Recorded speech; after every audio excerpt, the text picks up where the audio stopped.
যুক্তরাষ্ট্রের শোরুমগুলোতে আবার এই ছোট ছোট বৈদ্যুতিক গাড়ির কোনো স্থান নেই। তাই তো বলা হয় যুক্তরাষ্ট্র থেকে যে দামে একটি বৈদ্যুতিক গাড়ি কেনা যাবে সেই দামে চীন থেকে 5টি বৈদ্যুতিক গাড়ি কেনা সম্ভব। বিশ্বের বৃহত্তম অটোমোটিভ মার্কেট এটি। সব গাড়ি নির্মাতা প্রতিষ্ঠান এই বাজারের অংশীদার হতে চায়। প্রতিযোগিতা অনেক, এরপরও 100 ব্র্যান্ড আছে এই মার্কেটে। আসল প্রতিযোগিতা হচ্ছে দামে। মূলত চীনে শুরু হওয়া বেইজিং অটোশোর মধ্য দিয়ে বিশ্ববাজারে এত সুলভ মূল্যে চীন বৈদ্যুতিক গাড়ি ছেড়েছে যে পশ্চিমা বৈদ্যুতিক গাড়িগুলোর উচ্চমূল্য স্পষ্ট হয়ে উঠেছে।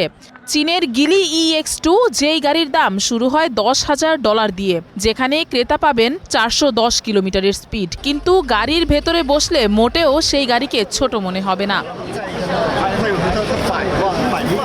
আরেকটি সর্বাধিক বিক্রিত গাড়ি মিনি ইভি, যেটির দাম শুরু হয় $6,500 দিয়ে। ফোর্ডের একটি গাড়ি রাখার স্থানে এই মডেলের 2টি গাড়ি রাখা সম্ভব। মাত্র $8,000 দামের উইলিংও বাজার দাপিয়ে বেড়াচ্ছে।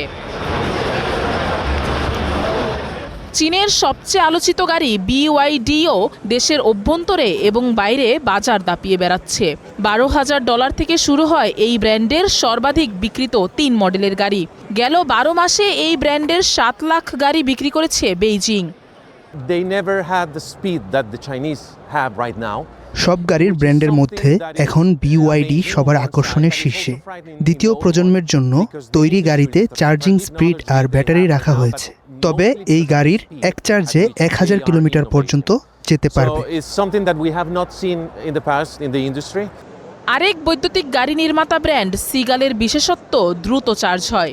একবার চার্জ দিলে চলে 505 কিলোমিটার। চীনের প্রত্যাশা 2026 সালেই বাজার দাপিয়ে বেড়াবে এই গাড়ি।